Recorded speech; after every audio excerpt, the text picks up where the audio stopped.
આજે તો ખાવામાં મોજે મોજ પડી ગઈ હા ભાઈ, જાત જાતનું ભાતનું ખાઈ. હે ગાઈસ, મારા બ્લોગમાં તમારું સ્વાગત છે. તો જો આજે સવારની શરૂઆત થાય છે મારા દાદાના કામ પરથી, કેમ કે આજે છે એમનું મરણ થયું હતું. જો હવે સવારમાં બેસી ગયા આપણે કપડાં ધોવા માટે, અને કપડાં ધોતા તમને યાદ આવે કે આટલું ઠંડુ પાણી છે, હું કેમનું જોઉં.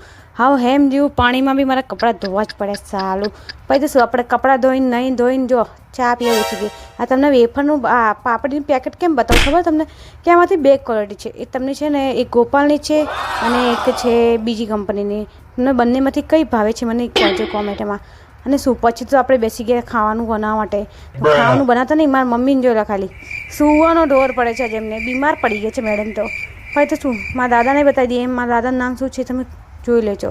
પછી શું આ ભાઈ જો બેસી ગયા બધા, તો બધા મળીને આપણે શાક કાપવા માટે, અને શાક કાપવા ભાઈને આશીર્વાદ આપી રહ્યા છે.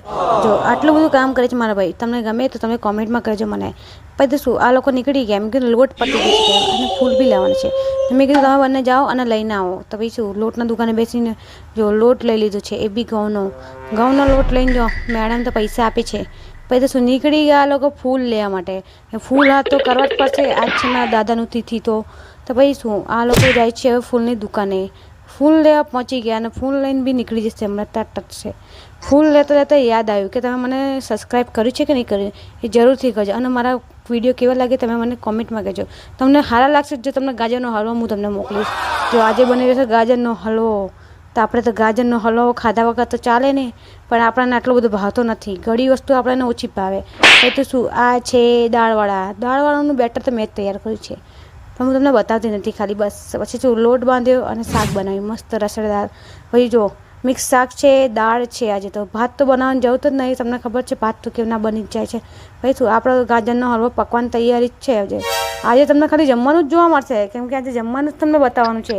ના જો દાળવાળા તળવાની તૈયારી થઈ ગયા છે. શું આ છે મારા દાદાની થાળી તૈયાર, કેમ કે દાદાને તો ભૂખ ચડાવવો જ પડે. એમાં થોડી દાદી બી છે, દાદી બી થોડું થોડું ખાઈ લેશે. પછી તો આપણે મસ્ત ડેકોરેશન કર્યું છે. આજે તો ફૂલ ને બધું ચડાવી દીધું છે એમને બી, અને એમનું પછી શું આપણી બી થાળી તૈયાર છે. જો તમને બી ખાવું હોય તો મારી જોડે આવી જાઓ અને મને સબસ્ક્રાઈબ કરી દેજો. તમને જાત જાતનું ભાતનું આપણે બતાવતા બી જઈશું. મારી લાઈફમાં શું ચાલે છે તમને એ બી બતાવતો રહેશું. તો મને લાઈક કરજો, કમેન્ટ કરજો, શેર કરજો, સબસ્ક્રાઈબ કરજો. થેન્ક યુ મારા વિડીયો તમને